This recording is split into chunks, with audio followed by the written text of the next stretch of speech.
ಗೊಬ್ಬರ ಅಂದ್ರೆ ನಾನೇನೋ ಗಿಡಕ್ಕೆ ಜಾಸ್ತಿ ಆಗ್ತಿತ್ತೆ, ಗೊಬ್ಬರ ಬಂದ್ಬಿಡ್ತು, ಗಿಡ ಚೆನ್ನಾಗಿ ಬಂದ್ಬಿಡ್ತು ಅನ್ನೋದೆಲ್ಲ ತಲೆಯಿಂದ ತೆಗೆದಾಕಿ. ನಿಮ್ಮ ಗಿಡಗಳು ಭೂಮಿಯಿಂದ ತಗೊಳ್ಳೋದು 2.5%. ನೀವು ಎಷ್ಟೇ ಗೊಬ್ಬರ ಹಾಕಿ, ದೊಡ್ಡ ದೊಡ್ಡ ಹೋಟ್ಲಲ್ಲಿ ಎಷ್ಟು ಡಿಶ್ ಇರ್ತದೆ, ಎಷ್ಟು ತಿಂತೀರಿ ನೀವು? ಇನ್ನು ಬಾಕಿ ಇರೋದಲ್ಲ ಅಷ್ಟೇ. ಹಾಗೆ ಗಿಡಗಳು ನೆಲದಿಂದ ತಗೊಳ್ಳೋದು 2.5% ಅಷ್ಟೇ. ಬಾಕಿ 97.5% ತಗೊಳ್ಳೋದು ಹೊರಗಡೆಯಿಂದ, ವಾತಾವರಣದಿಂದ, ಔಟ್ಸೈಡಿಂದ ತಗೊಳ್ಳೋದು. ಈ 2.5%ಗೆ GKVK, CAR, DAR, ಆಮೇಲೆ ಸೈಂಟಿಸ್ಟ್ಗಳು, ಡಾಕ್ಟರ್ಗಳು, ಆಮೇಲೆ ಎಲ್ಲ ಪ್ರೊಫೆಷನ್ಗಳು ಎಲ್ಲರೂ ಇರೋದು ಯಾವ್ದ್ರ ಬಗ್ಗೆ ಮಾತಾಡ್ತಾರೆ? 2.5% ಬಗ್ಗೆ ಮಾತಾಡ್ತಾರೆ. 97.5% ಬಗ್ಗೆ ಯಾರೂ ಮಾತಾಡಲ್ಲ. ಮಾತಾಡಿದ್ರೆ ವೆಂಕಟೇಶ್ ಸರ್ ಮಾತಾಡಬೇಕು, ಇಲ್ಲ ನಾನು ಮಾತಾಡಬೇಕು, ನಾರಾಯಣ ರೆಡ್ಡಿ ಮಾತಾಡಿ ಹೋಗ್ಬಿಟ್ರು ಅಲ್ವಾ? ಇದು ಕೃಷಿಯಲ್ಲಿ ಇದು. ಅದು ಆಮೇಲೆ ಇನ್ನು ಎಕ್ಸ್ಟ್ರಾ ಹೇಳೋಣ, ಆಮೇಲೆ 97.5% ಏನೇನು ಅಂತ ಆಮೇಲೆ ಹೇಳೋಣ. ಈಗ ನೀವು ನಿಮ್ಮ ಜಮೀನಲ್ಲಿ ನೀವು ಏನಾದರೂ ಗೊಬ್ಬರ ತಯಾರು ಮಾಡ್ಕೋಬೇಕಂದ್ರೆ ಈಸಿಯೆಸ್ಟ್ ಮೆಥಡ್ ಏನಪ್ಪ ಅಂದರೆ, ಹೊರಗಡೆಯಿಂದ ನಮ್ಮ ಕೃಷಿಯ ನಿಯಮ ಇಷ್ಟೇ. ನನ್ನ ಹತ್ರ ಬರೋರಿಗೆ ಪ್ರತಿಯೊಬ್ಬರಿಗೂ ನನ್ನ ಕ್ಲಾಸಲ್ಲಿ ಹೇಳೋದು ಇಷ್ಟೇ, ನಿಮ್ಮ ಕೃಷಿಯದು ಫೌಂಡೇಶನೇ ಇಷ್ಟು. ನಿಮ್ಮ ಜಮೀನಿಗೆ ನಂಬರ್ 1 ಬೆಂಕಿ ಹಾಕಬಾರ್ದು. It's very important. ಬೆಂಕಿ ಯಾರು ನಿಮ್ಮ ಜಮೀನು ಬೆಂಕಿ ಹಾಕಬಾರ್ದು.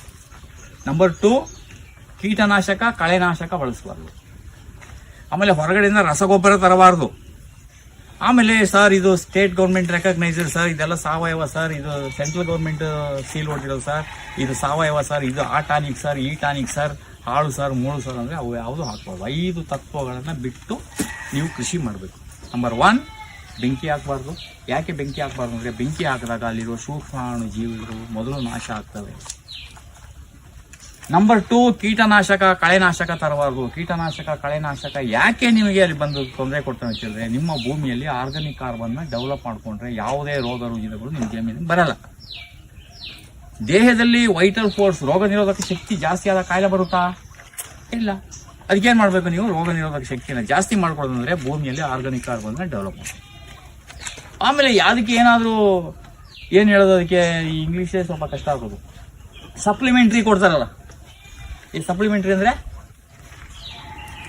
ಈ NPK ಏನು ಹೇಳ್ತೀರಿ ಹೇಳಿ ಕನ್ನಡ?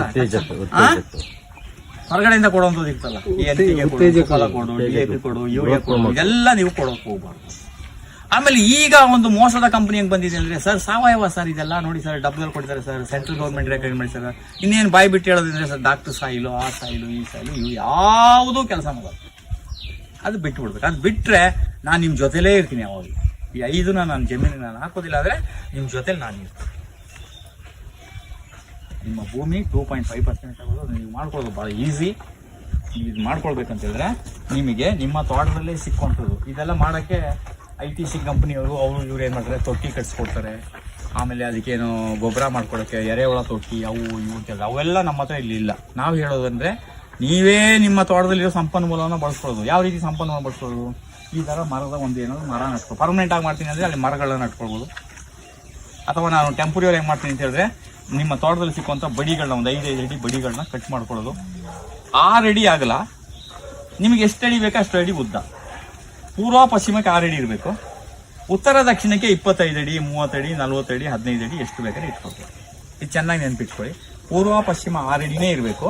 ಉತ್ತರ ದಕ್ಷಿಣ ನಿಮ್ಗೆ ಎಷ್ಟು ಅಡಿ ಬೇಕೋ ಅಷ್ಟು ಉದ್ದ ಮಾಡ್ಕೊಳ್ಳೋದು. ಮಾಡಿಕೊಂಡು ನಿಮ್ಮ ತೋಟದಲ್ಲಿ ಸಿಕ್ಕುವಂಥ ಬಡಿಗಳನ್ನ ಕಟ್ಕೊಂಡು ಅದ್ರ ಸುತ್ತ ನಿಮ್ಮ ತೋಟದಲ್ಲಿ ತೆಂಗಿನ ಗರಿನೋ ಅಥವಾ ಏನೋ ಒಂದು ಗರಿ ಸಿಗ್ತಾರೋ ಅದನ್ನ ಹಾಕೊಂಡು ಅದನ್ನೊಂಥರ ತೊಟ್ಟಿ ಥರ ಮಾಡ್ಕೊಳ್ಳೋದು, ಕೃತಕವಾದ ತೊಟ್ಟಿ. ಅದಕ್ಕೆ ಏನು ಮಾಡ್ಬೇಕಂದ್ರೆ, ಮೊದಲು ನಿಮ್ಮ ಆ ಮಣ್ಣಿನ ಮೇಲೆ ಅಗಿಯೋದಿಲ್ಲ, ಗುಡ್ಡಿ ತೆಗಿಯಂಗಿಲ್ಲ, ಗ್ರೌಂಡ್ ಲೆವೆಲಲ್ಲೇ ಒಂದು 4-5 ಬಿಂದಿಗೆ ನೀರನ್ನು ಹಾಕ್ಬಿಡೋದು. ಅದನ್ನ ಉಣಿಬೇಕಲ್ಲ, ಅದು ತ್ಯಾವ ಆಗಬೇಕಲ್ಲ ನೆಲ, ತ್ಯಾವ ಮಾಡ್ಕೊಳ್ಳೋದು. ಮಳೆಗಾಲ ಆದರೆ ಅದು ತ್ಯಾವ ಮಾಡೋ ಅವಶ್ಯಕತೆಯೂ ಇಲ್ಲ. ಒಣಗಿದ್ದಾಗ ತ್ಯಾವ ಮಾಡ್ಕೊಳ್ಳೋದು. ತ್ಯಾವ ಮಾಡಿಕೊಂಡು ನಿಮ್ಮಲ್ಲಿ ಜೀವಾಮೃತ, ಗೋಕುಪಾಮೃತ, ಅದು ಎರಡನ್ನೂ ನಾವು ಹೇಳ್ಕೊಡ್ತೀವಿ. ಈಗ ಅದನ್ನ ಏನು ಮಾಡಬೇಕು, ಅದನ್ನೊಂದು 2 ಬಿಂದಿಗೆನ ಅದನ್ನ ಚೆಲ್ಬಿಡೋದು. ಅದ್ರ ಮೇಲೆ ಚೆಲ್ಲದ ಮೇಲೆ ನಿಮ್ಮ ತೋಟದಲ್ಲಿ ಸಿಕ್ಕಿದಂಥ ಕಸ ಕಡ್ಡಿಗಳನ್ನು ಅದ್ರ ಮೇಲ್ಗಡೆ ಹಾಸೋದು. ಹಾಸ್ಬಿಟ್ಟು ಅದ್ರ ಮೇಲ್ಗಡೆ ನಿಮಗೆ ನಿಮ್ಮ 1-2 ಹಸುಗಳಿರ್ತವೆ, ಅದ್ರ ತೊಪ್ಪೆನ ಕಳಿಸ್ಕೊಂಡು ಆ ಕಚ್ಚಡದ ಮೇಲೆ ಹಾಕೋದು. ಆಮೇಲೆ ಅದಕ್ಕೆ ನಿರ್ದಿಷ್ಟವಾಗಿ ಎಲ್ಲಾದರೂ ನಿಮ್ಮ ಜಮೀನಲ್ಲಿ ಸಿಕ್ಕಿದ ಮಣ್ಣನ್ನು ಬೇಕಾದ್ರೆ 1-2 ಕುಟ್ಟಿಗೆ ಮಣ್ಣನ್ನು ಉದುರಿಸ್ಬೋದು. ಉದಿಸ್ಬಿಟ್ಟು ತೊಪ್ಪೆ ಕಲಸಿ ಆದ್ಮೇಲೆ ಪುನಃ ಕಚಡ ಹಾಕೋದು. ಪುನಃ ಅದಕ್ಕೆ ಕಸ ಕಡ್ಡಿ ಹಾಕೋದು, ಒಂದು ಸ್ವಲ್ಪ ಮಣ್ಣು ಹಾಕೋದು, ಆಮೇಲೆ ಇನ್ನು ಅದಕ್ಕೆ ತೊಪ್ಪೆ ಕಲಸ ಹಾಕೋದು. ಹೀಗೆ ನೀವು ಮಾಡಿ ಮಾಡಿ ಒಂದು 5 ಅಡಿ ಹತ್ರ ತರಬೇಕು. ಏನೇನು ಹಾಕಬಾರ್ದು ಅಂದರೆ 4 ವಸ್ತುಗಳನ್ನ ಅಲ್ಲಿ ಹಾಕಬಾರ್ದು. ಗಾಜು, ಕಲ್ಲು, ಕಬ್ಬಣ, ಪ್ಲಾಸ್ಟಿಕ್ಕು. ಗಾಜು, ಕಲ್ಲು, ಕಬ್ಬಣ, ಪ್ಲಾಸ್ಟಿಕ್ಕು, ಇದು 4 ಹಾಕಬಾರ್ದು. ಮತ್ತು ತೆಂಗಿನ ಮಟ್ಟೆನ ಹಾಕ್ಬೇಕು, ನಿಧಾನದಲ್ಲಿ ಕರ್ತದೆ, ಅರ್ಜೆಂಟಿಗೆ ಹಾಕಿ. ಬಾಕಿ ಯಾವುದೇ ಕಡ್ಡಿ ಸಿಗಲಿ, ಕಸ ಸಿಗಲಿ ತರ್ಕೊಂಡು ಬಂದು ಅದನ್ನ ಹಾಕ್ತಾ ಇರಿ. ಒಂದು 5 ರಿಂದ 6 ಅಡಿ ಎತ್ತರ ಬಂದಮೇಲೆ ಒಂದು 2 ತಿಂಗಳು 3 ತಿಂಗಳು ಆಗುತ್ತೇನೋ ಅಷ್ಟೊತ್ತಿಗೆ. ಇಲ್ಲ ಒಂದೇ ದಿನದಲ್ಲಿ ಮಾಡ್ತೀನಿ ಅಂದರೂ ಫುಲ್ ಡೇನೂ ಒಂದೇ ದಿನದಲ್ಲಿ ಮಾಡಿ ಮುಗಿಸ್ಬೋದು. ಅಥವಾ ನೀವು ಡೇ ಬೈ ಡೇ ಸ್ವಲ್ಪ ಕಸ ಸಿಕ್ಕಿದ ಜಾಗದಲ್ಲಿ ಮಾಡ್ಕೊಳ್ಳಿ. ನಿಮಗೆ ಜಮೀನು ಜಾಸ್ತಿ ಇದ್ರೆ 4-5 ಕಡೆ ಮಾಡ್ಕೊಳ್ಳಿ. ನಿಮ್ಗೆ ಎಲ್ಲಿ ಹತ್ರ ಆಗ್ತದೆ ಅಲ್ಲಿಗೆ ಎಲ್ಲಿ ಸಿಗ್ತದೆ ಕಸ ಕಡ್ಡಿ ಅಲ್ಲೇ ಮಾಡ್ಕೊಳ್ಳೋದು. ಇನ್ನೊಂದು ಅಲ್ಲಿ ಮಾಡ್ಕೊಳ್ಳೋದು. ಅವಾಗ ಏನಾಗ್ತದೆ, ಗೊಬ್ಬರನ ಬಳಸ್ಕೊಳ್ಳೋಕ್ಕೂ ನಿಮಗೆ ಲೇಬರ್ ಕಾಸ್ಟ್ ಕಡಿಮೆ ಆಗ್ತದೆ, ತಂದು ಕಸ ಹಾಕೋಕ್ಕೂ ನಿಮಗೆ ಫ್ರೀ ಆಗ್ತದೆ. ಇನ್ನೂ ಸುಲಭವಾದ ವಿಧಾನ ಇದೆ, ಅದು ಮುಂದೆ ಹೇಳ್ಕೊಡ್ತೀನಿ.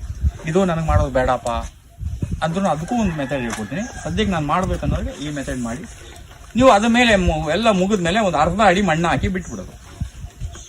ಚಪ್ರ ಹಾಕೊಟ್ರೆ ಒಳ್ಳೆಯದು. ಅಥವಾ ಅದ್ರ ಮೇಲೆ ಕುಂಬಳು ಬಳ್ಳಿನೋ ಸೋರೆ ಬಳ್ಳಿನೋ ಹಬ್ಬಿಸ್ಬಿಟ್ಟು ಅದ್ರ ಮೇಲೆ ಹಾಗೆ ಮುಚ್ಕೊಳ್ಳೋದು. 3 ತಿಂಗಳು ಆದಮೇಲೆ ನಿಮ್ಮ ಈ ಕಸ ಕಡ್ಡಿಯಲ್ಲಿ 3 ತಿಂಗಳು ಆದಮೇಲೆ ನಿಮ್ಗೆ ಏನಾಗುತ್ತೆ ಅಂದರೆ ಈ ರೀತಿಯ ಮಣ್ಣು ಉತ್ಪನ್ನ ಆಗ್ತದೆ. ಕೈಯಲ್ಲಿ ಮುಚ್ಚಬೇಕು, ಸಂಕೋಚ ಪಡ್ಕೋಬಾರ್ದು. ಕೈ ಕೆಸರ ಆದರೆ ಇದರಲ್ಲಿ ಯಾವುದೇ ಕೆಟ್ಟ ವಾಸನೆ ಇಲ್ಲ. ಯಾವ ಥರ ವಾಸನೆ ಬರುತ್ತೆ ಅಂದರೆ, ಹೊಸ ಮಳೆ ಬಂದಾಗ ಮಣ್ಣಿನ ವಾಸನೆ ಬರ್ತಲ್ಲ ಅದು ಸ್ಮೆಲ್ ಬರುತ್ತೆ. ಯಾವುದು ಘಮ ಘಮ ಅಂತ ಕೆಟ್ಟ ನಾತ ಬರ್ತಲ್ಲ, ನಾತಾನೇ ಬೇರೆ ಸುವಾಸನೆ ಬೇರೆ. ಹೌದಾ? ನಾತ ಬರಬಾರ್ದು ನೋಡಿ. ಇದನ್ನ ನೀವು ಭೂಮಿಗೆ ಬಳಸುವಾಗ ಬಳಸ್ಬಿಟ್ಟು ಮುಚ್ಚಿಬಿಡ್ಬೇಕು ಮಣ್ಣಾಕಿ. ಇದು ನಿಮಗೆ 90 ದಿನದಲ್ಲಿ ಗೊಬ್ಬರ ತಯಾರಾಗ್ತದೆ. ನಮ್ಮ ಜಮೀನಲ್ಲಿ ಕಸಾನೂ ಫ್ರೀ ಆಗ್ತದೆ, ಗೊಬ್ಬರನೂ ತಯಾರು. ಈ ಗೊಬ್ಬರವನ್ನು ನೀವು 2 ಇಯರ್ಸ್ ಇಟ್ಕೊಂಡು ಬಳಸ್ಬೋದು.